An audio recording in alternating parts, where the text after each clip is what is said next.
Demikian pula kita hari ini ya, harus bisa memproses berita orang-orang sana sini. Karena di akhir zaman, Paulus memperingatkan di Timotius, bahwa akan banyak orang jatuh. Jangan sampai itu Anda dan saya. Amin. Makanya itu kalau kita saling mendoakan, tidak boleh saling menghakimi. Saling memberi masukan, kritikan yang membangun, bukan kritikan yang menjatuhkan. Kalau Anda belum subscribe di channel ini, segera supaya Anda bisa mengikuti terus rema-rema dari Roh Kudus ya. Kita buka Roma pasal 9. Mari kita baca ayatnya, ayat 1. Aku mengatakan kebenaran dalam Kristus, kata Paulus. Aku tidak berdusta. Suara hatiku turut bersaksi dalam Roh Kudus bahwa aku sangat berduka cita dan selalu bersedih hati. Kenapa Paulus sedih hati ya? Kulihat Ibu Pertiwi sedang bersusah hati. Ini kenapa Paulus seorang rasul besar ini sedang susah? Lihat ayat 3. Bahkan aku mau terkutuk dan terpisah dari Kristus demi saudara-saudaraku, kaum sebangsaku secara jasmani. Kata aku mau terkutuk dan terpisah dari Kristus itu, bahasa Yunaninya konotasi binasa. Aku bahkan mau binasa. Bukan berarti Paulus tidak takut neraka. Bukan berarti Paulus ingin terpisah. Bukan berarti Paulus ingin meninggalkan Yesus. Bukan. Ini adalah dilema. Paulus berkata, aku loh mau terkutuk dan terpisah dari Kristus. Demi siapa? Demi saudara-saudaraku, kaum sebangsaku secara jasmani. Susah untuk mengerti ini kecuali kita bayangkan anggota keluarga kita yang belum diselamatkan. Saya percaya Yesus tahun 1992. Setelah itu langsung saya terbeban agar seluruh anggota keluarga saya terima Tuhan. Semua udah Kristen kecuali papa. Mama saya sudah anak Tuhan, koko adik juga sudah. Saya bukan di antara kami 3 bersaudara yang pertama-tama mengenal Yesus. Ya, adik saya dulu, koko saya dulu. Saya terakhir yang menyerahkan diri sebelum papa saya mengenal Tuhan. Papa saya satu-satunya yang tidak Kristen waktu itu. Saya masih ingat 1992, doa saya adalah Roma 9 ayat 3. Bahkan aku mau terkutuk dan terpisah dari Kristus demi papa saya. Demi papaku. Saya cuma bayangkan aja, itu menghantui. Jikalau Tuhan Yesus datang kedua kali, waktu hari-hari itu di Kanada tempat saya beribadah, saya sekolah di sana, datang seorang hamba Tuhan dari Indonesia, lalu mengadakan seminar akhir zaman. Di dalam seminarnya beliau mengatakan bahwa Tuhan setiap waktu bisa datang kembali. Dan itu membuat saya worry. Karena implikasi daripada kedatangan Tuhan kedua kali berarti sudah berakhirlah masa anugerah. Berarti untuk orang-orang diselamatkan, Injil diberitakan, tiada atau semakin susah. Langsung pikiran saya tertuju ke ayah. Papa saya dari kecil, kami kecil itu berkorban selalu. Saya masih ingat papa saya punya mobil, dijual karena saya sakit-sakitan harus berobat atau saya harus sekolah ke luar negeri. Saya harus berobat ke luar negeri dulu, lalu sekolah di situ. Papa saya punya rumah, udah beli, ya kan, dicicil pelan-pelan. Tapi ternyata akhirnya dijual, kita kembali kontrakan. Gara-gara kami, saya harus ke Taiwan untuk lihat dokter sekaligus sekolah di sana. Lalu setelah itu saya melihat kehidupan ayah saya adalah orang yang baik. Lebih susah untuk injili orang yang baik daripada orang jahat. Kalau orang jahat tahu dia berdosa. Kalau orang baik, buat apa dia harus bertobat? Nah, susah sekali untuk membawa papa saya pada pengenalan akan Tuhan. Saya nggak tahu mulai dari mana. Apalagi waktu itu zaman-zamannya orang Kristen banyak jadi batu sandungan. Bukan zaman itu aja, zaman ini juga sama. Waduh, sini sana pendeta berulah. Sana sini orang Kristen makan uang orang. Gimana nih? Saya mulai panik. Seminar akhir zaman itu membuat saya kalap. Kalau Tuhan datang hari ini, saya nggak berani bayangkan mama dan 3 anaknya dan 2 saudara saya. Kami berempat semua masuk ke sorga. Papa saya turun ke bawah. Saya sedih setengah mati. Mau bicara soal balas budi, nggak bisa saya hanya, nanti kalau saya berhasil saya belikan ayah saya, ibu saya, ya kan, tiket keliling dunia atau kasih mereka rumah kembali. Apa yang dulu mereka jual demi saya. Nggak bisa, buat apa semuanya itu? Jikalau kita kehilangan nyawa, untuk apa seorang memperoleh seluruh dunia? Kalau saya tahu oleh karena pewahyuan, bahwa orang yang sangat-sangat saya kasih dan saya berutang budi itu akan masuk neraka, dan saya nggak bisa berbuat apa-apa. Saya sedih loh. Saya doa tiap hari itu mengerang di hadapan Tuhan. Saya berkata, Tuhan gimana? Lalu muncullah kalimat ini yang waktu itu saya belum baca kitab Roma. Itu awal-awal saya lahir baru. Masuk kitab Roma langsung bisa saya pusing kepala. Saya masih di Matius, Markus, Lukas, dan Yohanes. Lalu tiba-tiba keluar kalimat ini, Tuhan, kalau sampai Tuhan datang hari ini atau besok pagi, kan gak ada orang bisa prediksi waktu, bulan, tanggalnya, jamnya, tahunnya bahkan. Kalau sampai Tuhan datang besok ya Tuhan, aku gak mau diangkat. Mama sama Koko dan adik biar ke surga, aku turun ke neraka sama papa. Saya bilang gitu sama Tuhan.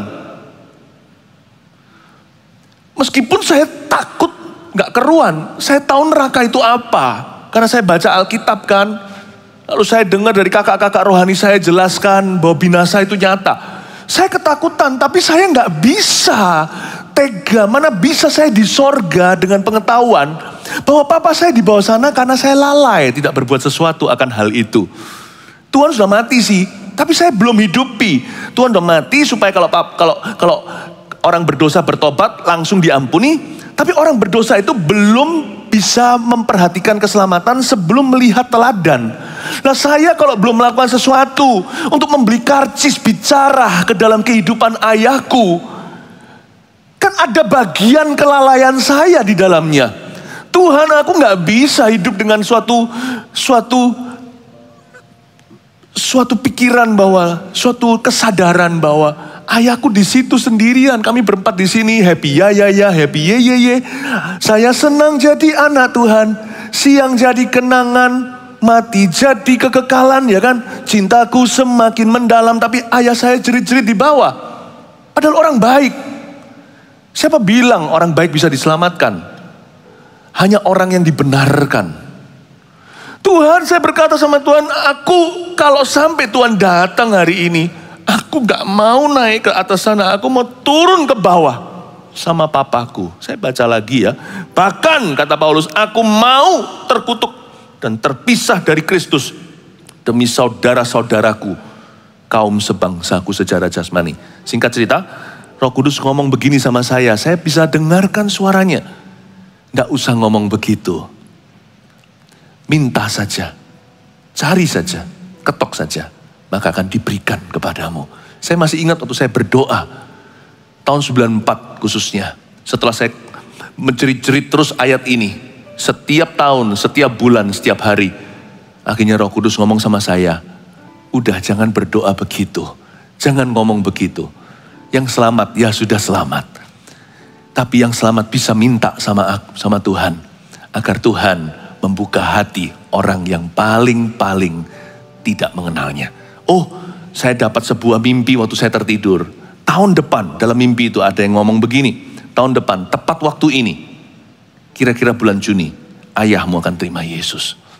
Tepat tahun 1995, Cianjiafu, seluruh keluarga kami di dalam Kristus. Tidak ada tersisa satupun. Bapak Ibu Saudara, ayat 3 ini adalah erangan seseorang yang dilema. Dia tahu arti binasa. Dia cinta Tuhannya. Tapi dia mengasihi kaum sebangsanya secara jasmani, yaitu kaum Yahudi yang masih menolak Yesus hingga hari ini ribuan tahun kemudian sejak Paulus menuliskan suratnya ke Roma. Dan Paulus berkata, aku rela binasa. Bayangin. Dari sini kita juga pelajari sesuatu. Kalau hati kita diisi dengan beban bagi yang terhilang, kita akan dibebaskan dari kekhawatiran yang enggak di hidup ini. Biasanya orang yang nganggur hati, yang bisa mikiri terlalu jauh, orang lain mikir apa tentang dirinya. Atau berlomba-lomba soal materi. Itu biasanya orang gak punya visi. Saya masih ingat kok, waktu saya doa demikian, Tuhan, pokoknya kalau sampai Tuhan hadir hari ini, papaku binasa, biar aku binasa bersama dengan papa. Hari-hari itu, dari tahun 1992 hingga 1995 ketika ayah saya terima Yesus, saya belajar apa artinya dibebaskan dari petty worries. Tahu petty worries? Contohnya petty cash itu bukan big cash. 1 miliar itu bukan petty cash. Petty cash itu mungkin berapa puluh ribu. Saya tidak mau worry yang kecil-kecil di hidup ini. Karena saya punya worry yang besar. Karena saya punya concern, saya punya beban yang besar. Yang kecil-kecil itu gua gak pikiri. Ntar orang ngomong apalah di sosial media. Entah ada yang beginikan Anda. Entah nanti teman sana rasan-rasan. Mungkin Anda ibu rumah tangga.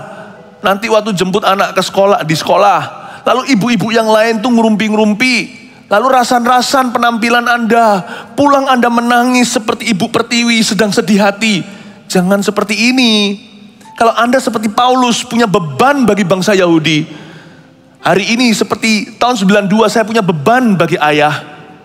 Anda tidak akan khawatir orang ngerumpi rasan-rasan Anda. Itu gak penting, itu petty worries, itu selokan bukan jalan raya. Cara terbaik untuk kita bisa happy tenan, untuk kita punya hati itu bisa bebas, plong, tidak dikit-dikit gua pikiri, adalah kita punya beban dari Tuhan.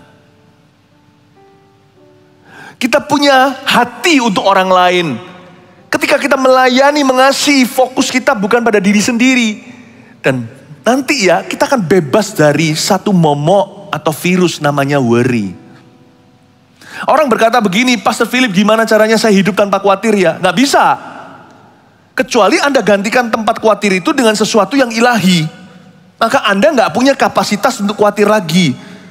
Kuncinya bukan jangan kamu khawatir, tapi carilah dahulu kerajaan sorga dan kebenarannya. Kalau Anda baca di perikop yang sama, Yesus tunjukkan, jangan kamu khawatir sebab burung di udara dia pelihara. Jangan kamu khawatir bunga di padang dia hiasi. Tapi Tuhan gak berhenti di situ. Tuhan kasih alasan kenapa you jangan khawatir. Cari dulu kerajaan sorga dan kebenarannya. Segala sesuatu ditambahkan kepadamu. Jangan khawatirkan tambah-tambahannya. Itu hanya bonusnya. Khawatirkan yang lebih besar. Ini biarkan jadi tanda kutip kekhawatiran Allah untuk hidupmu. Biar Allah yang mengejarmu. Allah yang memelihara, Allah yang mencukupkan. You gak usah khawatir di area ini. Ini saja yang bagianmu. Ini yang real. Oh, ngerti. Jadi kita itu gak bisa hidup tanpa khawatir. Kecuali kalau kita punya kekhawatiran yang ilahi. Apakah aku menyenangkan Tuhan hari ini? Tuhanku mau menyenangkanmu. Maka saya gak akan khawatir. Apakah saya menyenangkan semua manusia sesuai dengan ekspektasi mereka? Apakah saya gak usah khawatir. Kalau saya benar di hadapan Tuhan. Saya gak usah takut siapa melawan. Tapi kalau orang tidak punya hubungan yang dekat dengan Tuhan, segala sesuatu jadi besar di hidup ini. Segala sesuatu jadi berarti karena hidupnya gak berarti. Paham maksud saya Bapak Ibu Saudara? Saya belajar dari Paulus 3 ayat aja di pasal 9. Orang ini ya hidup punya misi. Jadi dia gak gampang mimisan. Dikit-dikit ketonjok hidupnya, lalu berdarah hidungnya. Maksud saya secara rohani, orang ini gak gampang roboh. Karena dia punya tujuan. Saya berdoa church, gereja Tuhan yang saya kasihi. Supaya Anda semua jangan jadi orang Kristen biasa. Gak ada namanya Kristen bertahan itu. Kristen itu harus menyerbu. Kristen itu harus menyerang, tapi bukan dengan pedang. Ada dan saya rugi jadi orang Kristen kalau tidak punya tujuan. Seperti kulkas tidak dingin, seperti lemari tidak dipakai untuk menaruh pakaian. What is the purpose of your life? Miliki tujuan. Apakah Tuhan menolak Israel? Tidak. Nanti ada waktunya. Nanti di ibadah-ibadah berikutnya saya jelaskan, bahkan jam dinding kedatangan Tuhan itu adalah Israel. Tahukah Anda? Nanti saya jelaskan di ibadah nanti. Ayat 4. Sebab mereka adalah orang Israel. Nah sekarang kenapa sih Paulus sedih gara-gara orang Israel? Mari kita baca, sebab mereka adalah orang Israel. Mereka telah diangkat menjadi anak. Dan mereka telah menerima kemuliaan dan perjanjian-perjanjian dan hukum Taurat dan ibadah dan janji-janji. Betul sih, orang Israel itu kaum sebangsaku secara jasmani, kata Paulus, mereka telah diangkat jadi anak. Setuju. Waktu nenek moyang kita masih menyembah berhala, orang Israel nenek moyangnya sudah jadi anak-anak Allah. Jadi misionaris-misionaris bahkan. Mereka telah diangkat menjadi anak dan mereka telah menerima kemuliaan. Kata kemuliaan di situ, Shekinah. Kita masih menyembah sesuatu yang mati. Mereka sudah mengenal Allah yang berbicara di Gunung Sinai itu. Shekinah glory. Jangan sampai Anda dan saya hari ini mengira bahwa karena kita mengalami Shekinah, kalau kita tidak menjaga vitalitas rohani kita dengan tujuan yang jelas, dan kalau kita tidak isi hidup kita dengan firman, 7 roh lebih jahat akan tiba. Sekalipun Tuhan tidak menolak Israel, hari ini Israel menyia-nyiakan kasih karunia. Bayangin loh, berkat yang dinikmati oleh gereja Tuhan, hadirat Allah ini, ditolak oleh kaum Yahudi hari ini. Jangan sampai kita mengira bahwa kita sudah lari duluan. Kalau kita lengah, kita akan disalib oleh kura-kura. Orang Israel itu resumenya, ya, itu luar biasa di depan. Tapi dia itu mati di tengah. Nanti terakhir di kitab Wahyu, kita akan melihat bagaimana orang Israel bangkit karena Injil. Tapi di masa yang sudah lewat, bukan lagi di masa bangsa non-Yahudi punya kebangunan rohani. Saya yakin waktu itu gereja perjanjian baru sudah diangkatnya. Allah masih punya urusan terakhir dengan bangsa Yahudi. Tuhan tidak pernah melupakan keturunan Abraham. Mereka menerima kemuliaan. Jangan sampai jadi kita pelajari dari kesalahan bangsa Israel. Jangan sampai kita ulangi di dalam kekristenan kita. Israel dan kekristenan itu kerabat. Umat perjanjian lama. Tapi di umat perjanjian baru terdiri dari Yahudi dan non-Yahudi. Ya, bangsa Israel yang percaya Yesus hari ini termasuk gereja perjanjian baru. Jadi kita ini kerabat. Umat Allah di perjanjian lama dan umat Allah di perjanjian baru. Jangan hanya belajar daripada firman yang ditulis oleh sebagian besar bangsa Yahudi. Alkitab dari Kejadian sampai Wahyu. Tapi pelajari juga dari kesalahan mereka dalam sejarah. Bangsa Israel mati di tengah. Yang konsisten ya kalau jalan sama Tuhan. Makin lama makin kuat hendak menghadap Allah di Sion. Mereka itu loh ngalami Shekinah. Mereka itu loh punya perjanjian-perjanjian. Punya hukum Taurat dan ibadah dan janji-janji.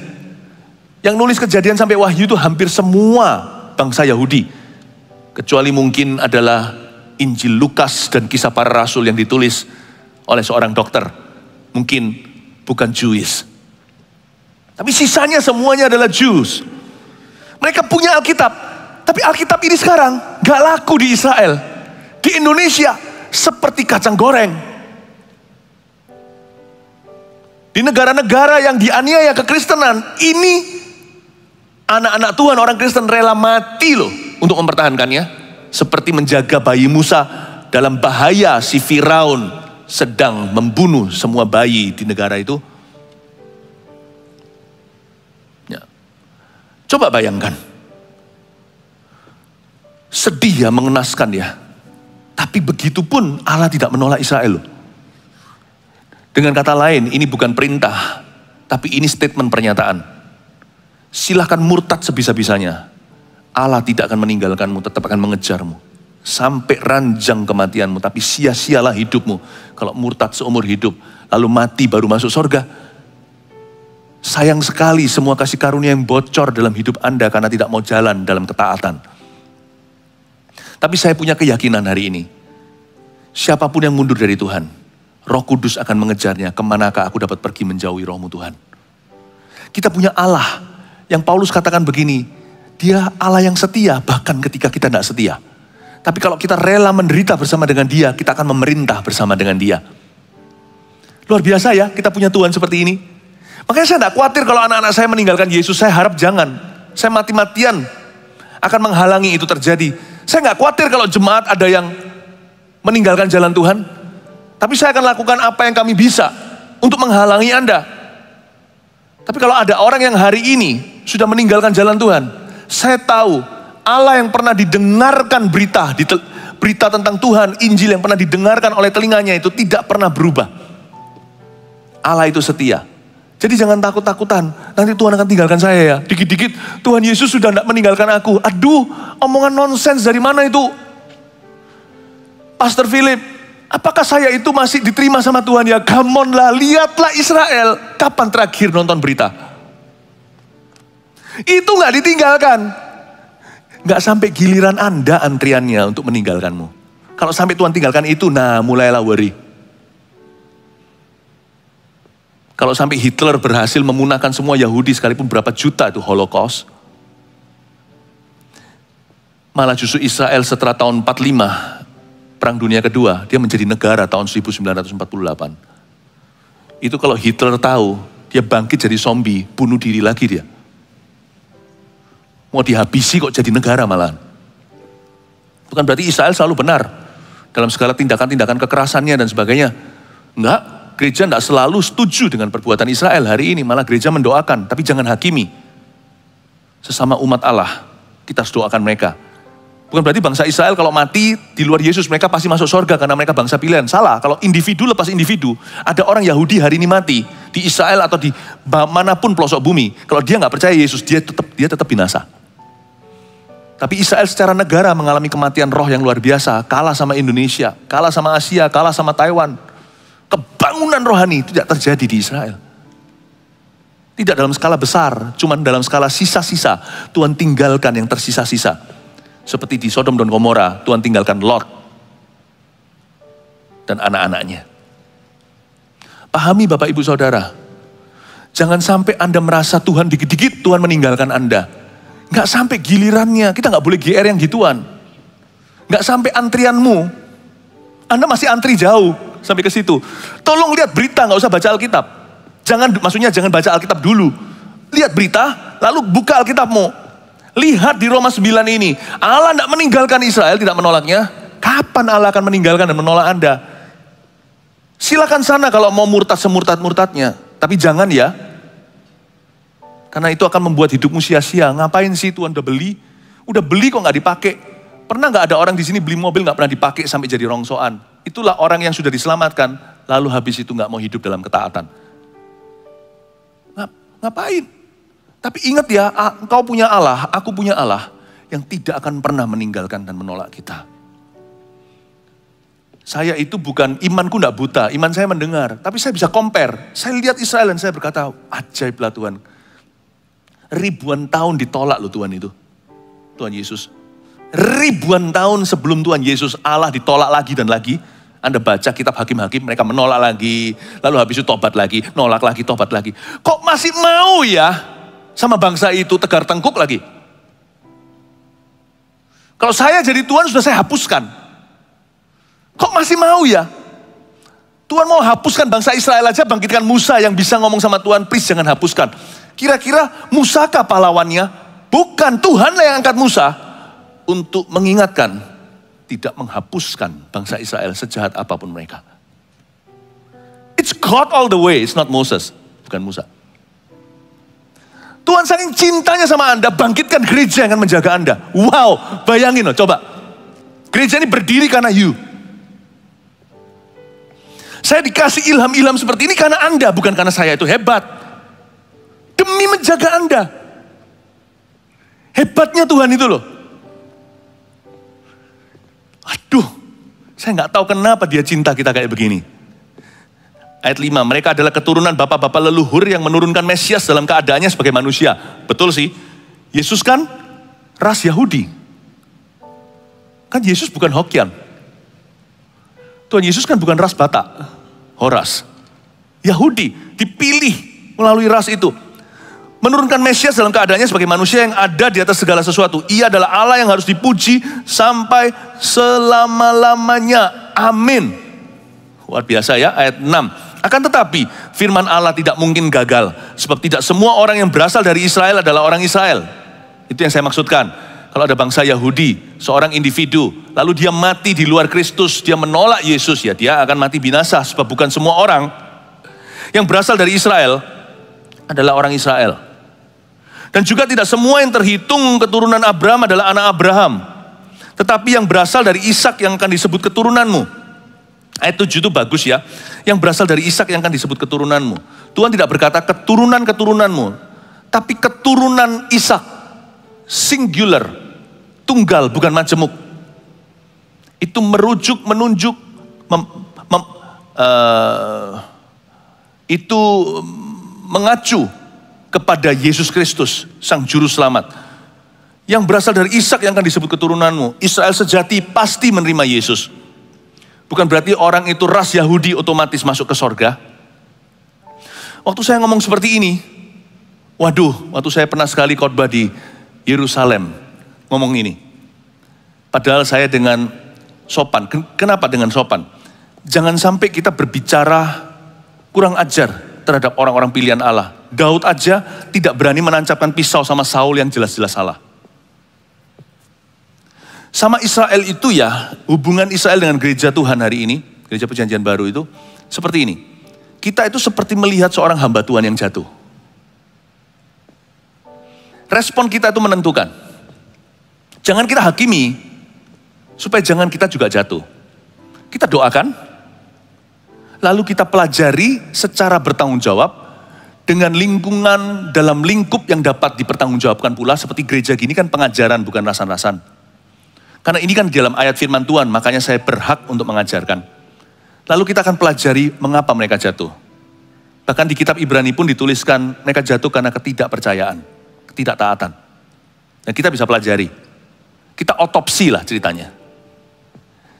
Jadi supaya Anda dan saya ngerti kalau semuanya ada seorang hamba Tuhan jatuh, Anda harus dan saya harus bisa tetap bertumbuh melalui itu. Tidak mudah saya tahu.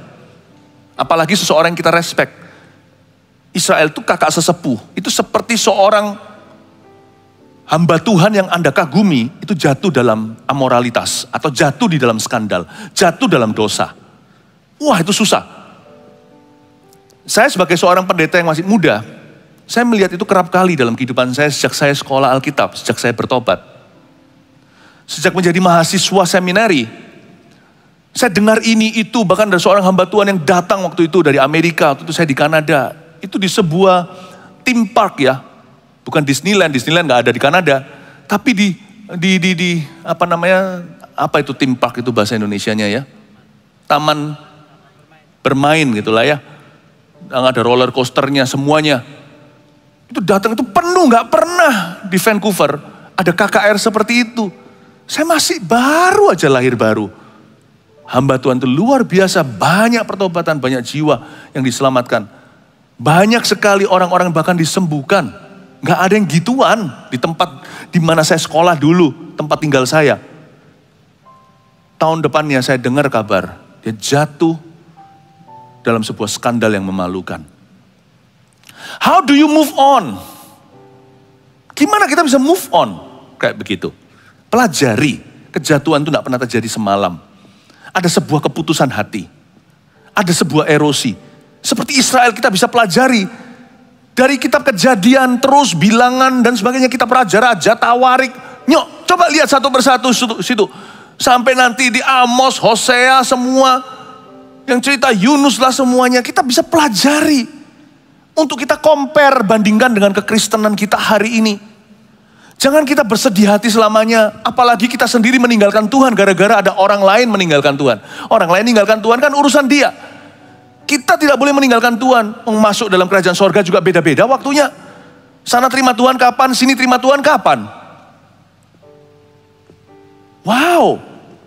Saya kalau melihat Israel di Roma 9 ini seperti gereja perjanjian baru itu compare dengan kokonya, kakak rohani. Kita melihat bagaimana Israel bangkit, bagaimana mereka jatuh sebagai bangsa yang kenal sama Tuhan. Dan itu seperti melihat seorang hamba Tuhan jatuh gitu loh. Jangan kita mencerca lalu gosip ria. Buat apa? Menyebar kepahitan. Mending kita beritahu, ayo kita harus lebih sungguh-sungguh lagi. Orang seperti itu aja bisa jatuh, apalagi kita. Ayo kita harus bisa sungguh-sungguh. Betul kan? Itu cara saya mendaki ke Bukit Sion itu begitu. Ketika saya dengar kejatuhan, hamba Tuhan tadi itu seorang evangelis besar. Lalu kemudian ini itu di sekeliling saya berkata pada diri sendiri, saya juga gak kebal. Oh Tuhan Yesus tolonglah kami. Tapi doa saya begini, Tuhan aku akan pakai ini sebagai stepping stone, sebagai batu loncatan, bukan batu sandungan. Aku akan jadi lebih sungguh-sungguh, orang kayak gitu aja bisa jatuh, apalagi aku. Aku akan sungguh-sungguh, aku harus lebih hati-hati. Ya, jangan kita tertular, lalu kita jadi hambar. Dengan Israel itu gitu. Kita melihat keturunan Abraham, Ishak, Yakub yang langsung kita ini cangkokan. Bangsa non-Yahudi itu cangkokan, kita ini dicangkokkan karena iman. Kita ini jadi Israel rohani karena faith. Our faith in Jesus Christ, the Jew. Karena Yesus Kristus, anak Allah. Yesus Kristus dari Nazaret itu. Oh haleluya. Pasca sesudah, kalau ada orang-orang yang pernah mengecewakan Anda, orang Kristen yang gak baik, yang jadi teladan yang buruk, Anda jadikan itu stepping stone. Seperti gereja perjanjian baru hari ini melihat Israel harus jadi maju. Bukan mundur karena contoh mereka. Bukan kita jadi hambar karena kemunduran mereka. Demikian pula kita hari ini ya, harus bisa memproses berita orang-orang sana sini. Karena di akhir zaman, Paulus memperingatkan di Timotius bahwa akan banyak orang jatuh. Jangan sampai itu Anda dan saya. Amin. Makanya itu kalau kita saling mendoakan, tidak boleh saling menghakimi. Saling memberi masukan, kritikan yang membangun, bukan kritikan yang menjatuhkan. Mari kita mendoakan. Kalau kita dengar desas-desus, si ini jatuh, hamba Tuhan siapa dan segalanya, kita doakan, rendah hatilah. Biar nanti yang ngurus itu ada provosnya. Ada kok provosnya. Itu pasti ada yang ngurusin nanti. Kalau itu bukan langsung Anda, kecuali kalau memang Anda lah berada di posisi provos itu. Jangan doa saja, lakukan sesuatu. Tapi kalau enggak, what can you do? Pray for them. Then, seperti gereja belajar dari Israel. Then, learn from their mistakes. Pelajari. Belajar dari kesalahan mereka. Lebih baik lagi kalau kita bisa belajar dari teladan orang. Itu jauh lebih indah. Ngapain belajar dari kejatuhan? Kalau saya bisa ajari anak-anak saya dari teladan saya, ngapain saya ajari mereka dari kesalahan saya? Paham maksud saya? Saya tunjukkan hubungan kita dengan Israel.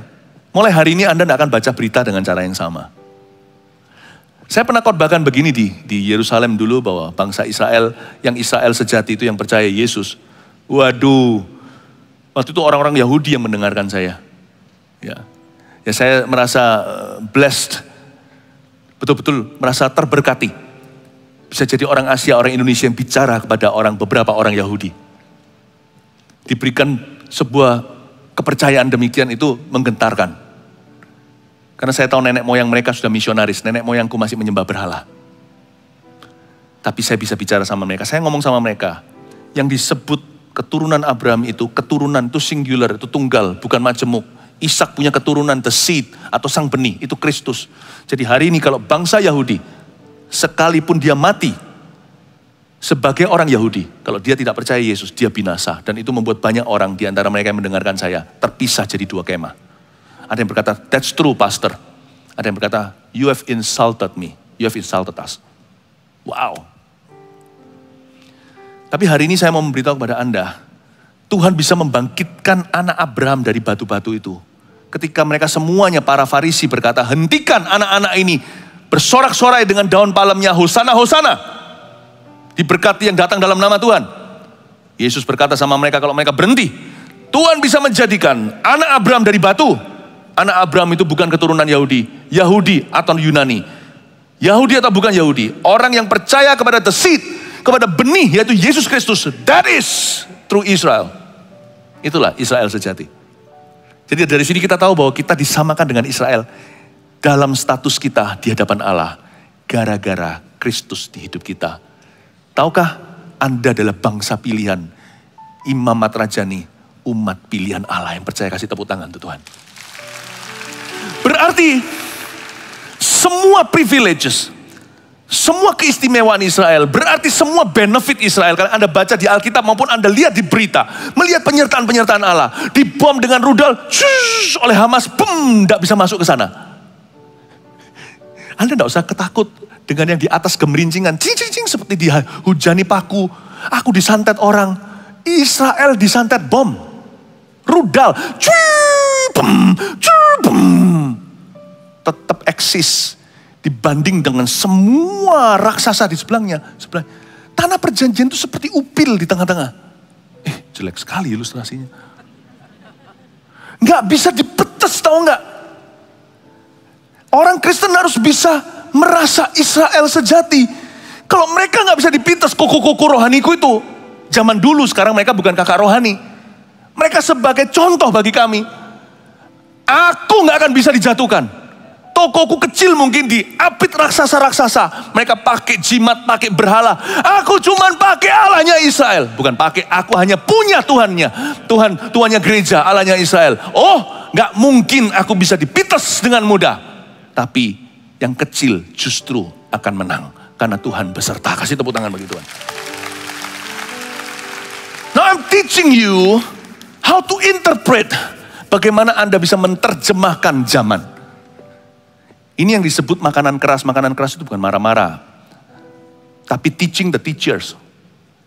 Makanya kitab Roma ini gak gampang. Thank you Anda sudah membacanya. Karena membuat saya mudah. Saya gak usah baca dulu lalu jelaskan. Saya bisa baca berhenti di mana saja. Enak kalau gereja itu sudah membacanya itu pengkhotbahnya jadi mudah. I'm teaching the teachers. Harapan saya bukan mengajarkan domba. Tapi berharap bisa mengajarkan orang di level gembala. Saya harap Anda bisa menjadi gembala nanti. CGL, gembala CG dan sebagainya.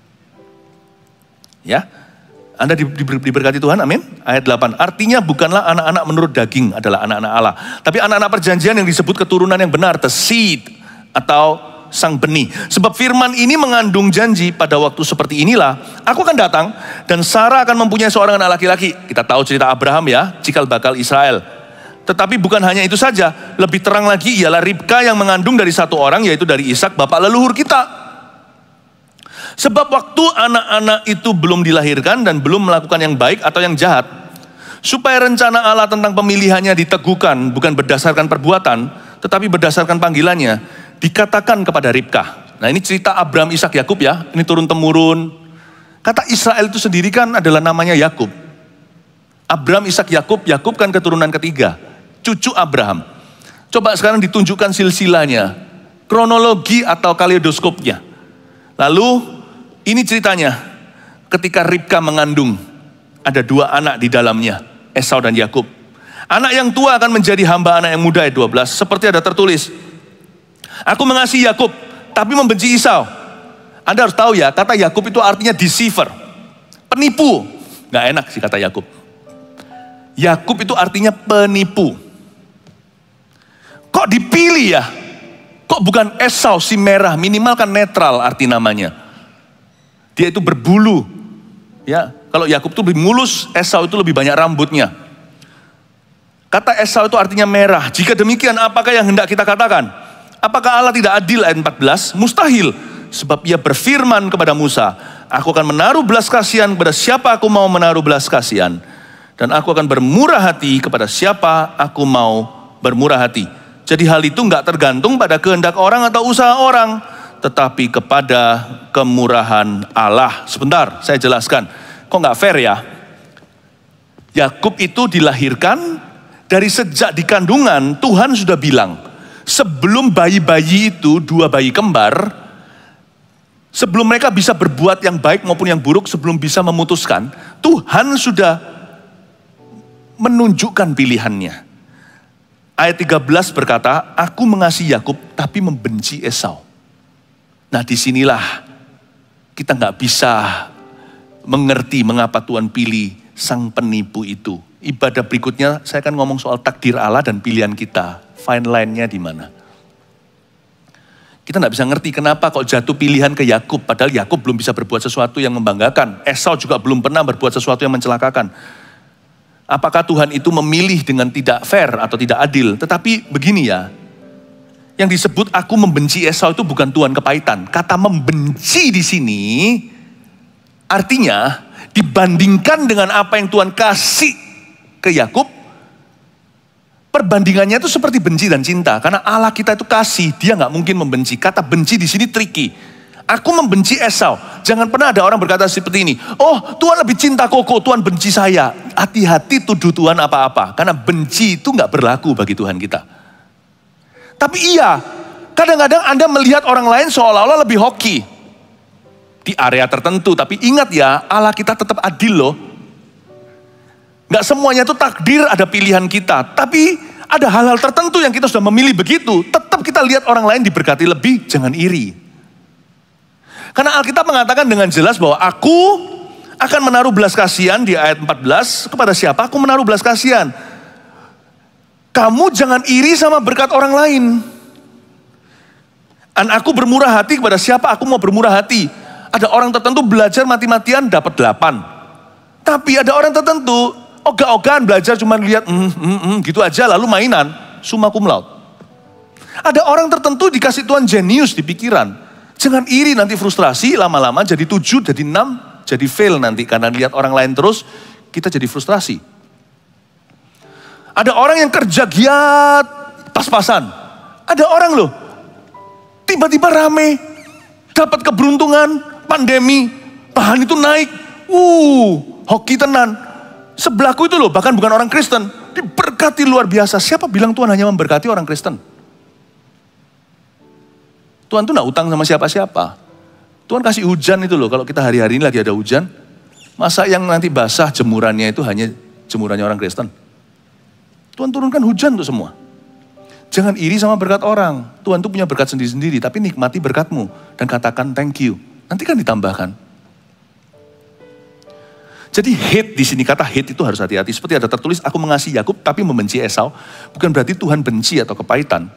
Tapi Tuhan itu punya berkat tersendiri bagi setiap orang. Tapi khususnya Yakub untuk menurunkan Mesias, Yakub yang dipilih. Tapi dalam hidup ini, kita dalam Kristus, kita semua keturunan Yakub, kita semua pilihan. Nah tinggal, Tuhan pilih Anda di area apa? Nah jadilah benar di sana. Amin Bapak Ibu Saudara.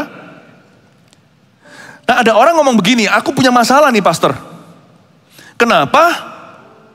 Tuhan membenci Esau. Ya kan? Aku mengasihi Yakub tapi membenci Esau. Gua punya masalah nih. I have a problem with this. Dengan kalimat ini. I hate Esau. Kenapa Tuhan membenci Esau? Saya jawab sama orang gitu, saya tidak punya masalah dengan itu. Apalagi saya sekarang ngerti kata benci di sini artinya apa. Saya nggak punya masalah dengan Tuhan membenci Esau. Saya punya masalah dengan Tuhan mengasihi Yakub. Kalau ada orang berkata, Tuhan nggak fair, kenapa Esau dibenci? Saya malah bilangnya sebaliknya. Saya bilang Tuhan nggak fair, kok cintai Yakub? Emangnya Yakub itu mudah dicintai apa? Apakah perbuatan Yakub yang membuat dia dicintai? Tipu kanan kiri. Coba pikir. Jangan kita berkata, kenapa Tuhan benci saya? Kenapa Tuhan benci? Jangan komplain. Kalau mau komplain tuh gini, kenapa Tuhan cinta saya? Komplainlah. Karena nothing about you is lovable. Nothing about me. Tidak ada satupun tentang dirimu dan diriku yang mudah dicintai. Hal-hal yang kiranya seolah-olah mudah dicintai. Dan perkara-perkara yang mulia di hidup kita itu cuma abal-abalan. Karena belum teruji, nanti kita jatuh lagi ya kan? Nanti kita buat salah lagi kan?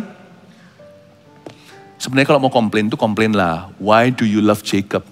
Why do you love me? I don't know why. Jesus loved me. I don't know why he cared. I don't know why he sacrificed his life. Oh, but I'm glad. I'm glad he did. Aku tidak tahu kenapa Tuhan mencintai aku. Aku tidak tahu kenapa Tuhan mempersembahkan nyawa. I don't know why. Aku tidak tahu kenapa dia peduli. Aku tidak tahu kenapa dia menyerahkan nyawanya. Tapi aku bersyukur dia lakukan itu untuk aku. Where would I be if Jesus didn't love me? Aku ini akan berakhir di mana kalau Tuhan tidak mencintai aku hari ini? Where would I be if he did not care? Saya akan berakhir di mana kalau Tuhan tidak peduli sama sekali? Where would I be if he hadn't sacrificed his life? Oh, but I'm glad. I'm glad he did. Aku tidak tahu aku ini akan berakhir di mana kalau dia tidak mempersembahkan, menyerahkan nyawanya. Tapi aku bersyukur dia lakukan itu untuk aku. You want to complain, church? In life you want to complain? Kalau kita mau komplain sungguhan dalam hidup ini, komplainlah ini, keluhkan ini. Why do you love me? Kenapa kau cinta aku? Kenapa kau peduli sama saya? Mengapa engkau menyerahkan nyawamu untuk aku? Lalu tundukkan kepalamu, berlututlah, menangis dan berkata, namun aku bersyukur kau mengasihi Yakub. I have no problem. Tuhan berkata, he hates Esau. Saya tidak punya masalah. Ketika firman ini berbunyi, aku membenci Esau. Esau memang layak dibenci. Kawin sama orang Kanaan, kelakuannya kayak gitu, hak kesulungan gak ada artinya, sampai ada bunyi-bunyian itu berhubungan dengan prosperity, kemakmuran, harta, dia nangis-nangis minta kembali, ini orang murahan seperti kita. Ujungnya itu motivasi, sebagai manusia di luar Tuhan tentunya. Lalu habis itu demi menyenangkan papa mamanya, kawin sama keturunan Ismail. Dari salah ke salah, gali lubang tutup lubang, Tuhan benci Esau. Tidak masalah, kalau Tuhan benci kita, saya nggak masalah sih. Memang layak dibenci kita ini. Masalahku pada kenapa Tuhan cinta Yakub. I don't understand, I don't know why. Kalau Anda mau komplain dalam hidup ini, jangan komplain kurang berkat. Komplainlah kenapa Anda harus diberkati. Lalu bersyukurlah dan berkata, terima kasih engkau memberkati aku. Komplainlah kenapa Tuhan harus mati untuk Anda. Lalu bersyukurlah kalau Tuhan lakukan itu untuk Anda. Amin Bapak Ibu Saudara. Jadi hal itu tidak tergantung pada kehendak orang kata Tuhan. Kata Alkitab. Ayat 17. Sebab kitab suci berkata kepada Firaun, itulah sebabnya aku membangkitkan engkau. Yaitu supaya aku memperlihatkan kuasaku di dalam engkau. Dan supaya namaku dimasyhurkan di seluruh bumi. Masuk Firaun. Jadi ia menaruh belas kasihan pada siapa yang dikehendakinya dan ia mengeraskan hati yang siapa yang dikehendakinya. Aduh, alamak kata orang Malaysia. Mengeraskan hati siapa yang dikehendakinya, matilah. Berarti kalau aku nggak bisa bertobat salah Tuhan, bukan. Berarti kalau orang itu nggak bisa percaya Yesus salah Yesus, bukan. Tuhan nggak mau seorang pun binasa. Yang dimaksudkan di sini Tuhan menaruh belas kasihan pada siapa yang dikehendakinya, tapi Dia mengeraskan hati siapa yang dikehendakinya adalah suatu titik ketika Tuhan berkata sama kita, oke deh, terserah lu mau apa. Nah itu bahaya. Tuhan bukan mengeraskan itu kata aktif, diam-diam out of the blue, nggak ada babi bu gimana langsung Tuhan mengeraskan hatimu supaya Anda nggak bisa berdoa. Enggak lah, Tuhan nggak begitulah. Kata Tuhan mengeraskan hati siapa yang dikehendakinya artinya kata harden, mengeraskan, harden dalam bahasa Inggrisnya itu artinya God doesn't soften anymore. Tuhan tidak melembutkan lagi. Nah gini loh, kita itu butuhnya sama Tuhan tuh gini loh. Kita itu butuh Tuhan Allah Roh Kudus untuk melembutkan hati kita. Bapa, lembutkanlah hatiku untuk dapat lebih mengasihimu. Bapa, bentuklah diriku untuk dapat menjadi saksimu. Nah, yang disebut lembutkan itu pekerjaan Roh Kudus. Kita butuh Yesus. Nah, satu titik kalau kita maksa jadi orang, terus lagi di sana, kita pengku, kita mencobai Tuhan. Lalu kita mulai kata-kata kita menghujat, kata kita mulai kurang ajar, dan kita terus menerus tahun demi tahun, jangan sampai suatu hari diketok palu sama Yesus begini. Oke, terserah kamu mau apa, matilah. Then the Holy Spirit will not soften your heart anymore. Dan Roh Kudus tidak akan melembutkan hatimu lagi. Nah saat itulah kalimat ini berlaku. Maka Tuhan mengeraskan hati Firaun. Karena itu jangan menguji Tuhan. Takutlah akan Allah. Karena kita butuh Dia untuk melembutkan hati kita. Mau tahu kenapa? Karena dari semua ciptaan Allah, hati yang membatu hanyalah hati orang. Bukan hati binatang. Hanya hati orang. Ya, hati kita itu punya kemampuan untuk mengeras sendiri. Seperti malam yang kena angin. Sekarang kamu akan berkata kepadaku, jika demikian apalagi yang masih disalahkan? Sebab siapa yang menentang kehendaknya? Siapa kamu hai manusia, maka kamu membantah Allah. Dapatkah yang dibentuk berkata kepada yang membentuknya, mengapa engkau membentuk aku demikian? Apakah tukang periuk tidak mempunyai hak atas tanah liatnya untuk membuat dari gumpal yang sama suatu benda untuk dipakai guna tujuan yang mulia dan suatu benda lain untuk dipakai guna tujuan yang biasa? Itu tadi saya sudah jelaskan ya, kita tidak boleh komplain demikian. Itu berarti kalau hati kita keras karena kita maunya begitu dan Tuhan tidak lembutkan lagi. Makanya cepat-cepat kembali dan berkata lembutkan saya. Jadi kalau untuk menunjukkan murkanya dan menyatakan kuasanya, Allah menaruh kesabaran yang besar terhadap benda-benda kemurkaannya yang telah disiapkan untuk kebinasaan, justru untuk menyatakan kekayaan kemuliaannya atas benda-benda belas kasihannya yang telah dipersiapkannya untuk kemuliaan, yaitu kita yang telah dipanggilnya bukan hanya dari antara orang Yahudi, tapi juga dari antara bangsa-bangsa lain. Saya nggak jelaskan ya, saya sudah jelaskan tadi, kita baca saja. Seperti yang difirmankannya juga dalam kitab Nabi Hosea, yang bukan umatku akan kusebut umatku, dan yang bukan kekasih-kekasih. Kita harus tahu diri, bangsa non-Yahudi, kita bukan pilihan pertama, kita dicangkokkan karena kita mau merendahkan hati di depan Tuhan. Makanya kita nggak boleh sombong, kita ini cangkokan. Saya hari ini bisa khotbah di depan Anda, saya harus tahu diri. Saya ini pilihan berikut-berikutnya, saya bukan pilihan pertama untuk mengembalakan Anda. Saya juga bukan pilihan pertama bisa KKR dan sebagainya, bukan.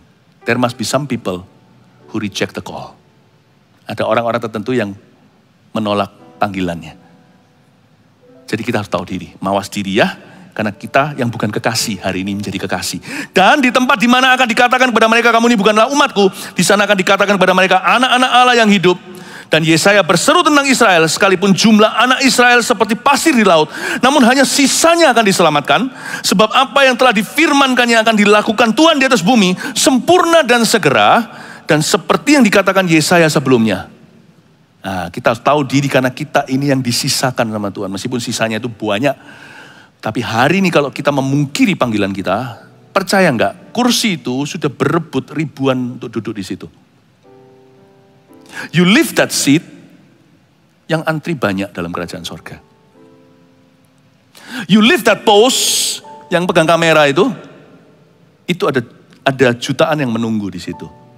Hanya mereka belum mengerti aja panggilan Allah. Yang di sini juga ada banyak yang menanti. Seandainya Tuhan, dan seperti yang dikatakan Yesaya sebelumnya ayat 29 terakhir ini. Seandainya Tuhan semesta alam tidak meninggalkan pada kita keturunan, kita sudah menjadi seperti Sodom dan sama seperti Gomora. Bayangin, Allah tidak pernah menolak Israel. Sodom Gomora pun ada sisanya. Siapa? Lot, istrinya yang jadi tiang garam karena pilihannya sendiri. Dan anak-anak putri-putrinya, 2 putrinya. Sebenarnya Allah kita itu setia sampai kita mati. Allah itu kita setia, bahkan ketika kita tidak setia. Sampai Sodom Gomora dibakar pun, Allah masih menyisakan. Don't worry, you have a fighting God. Anda dan saya punya Allah yang berjuang untuk Anda. Jangan lawan dia, berjuanglah bersama dengan dia. Siapa sepakat dengan Allah, tidak mungkin tersesat jalan. Kalau Allah berjuang untuk kita, kalau kita mau sedikit berjuang aja, jadi luar biasa. Kalau kita mau sungguh-sungguh berjuang dengan Tuhan bersama-sama aja, hidup kita pasti mengalami Shekinah atau kemuliaannya. Saya berdoa church, that you will be blessed today. Anda diberkati Tuhan hari ini. Haleluya. 1 Petrus 4 ayat 7. Kesudahan segala sesuatu sudah dekat. Karena itu, kuasailah dirimu dan jadilah tenang, supaya kamu dapat berdoa. Saudara yang terkasih, terima kasih telah mendengarkan firman Tuhan hari ini. Jangan lupa untuk dukung terus channel ini dengan cara subscribe, like, share, dan juga komen. Agar saudara kita yang lain juga boleh terberkati. Tuhan Yesus memberkati kita.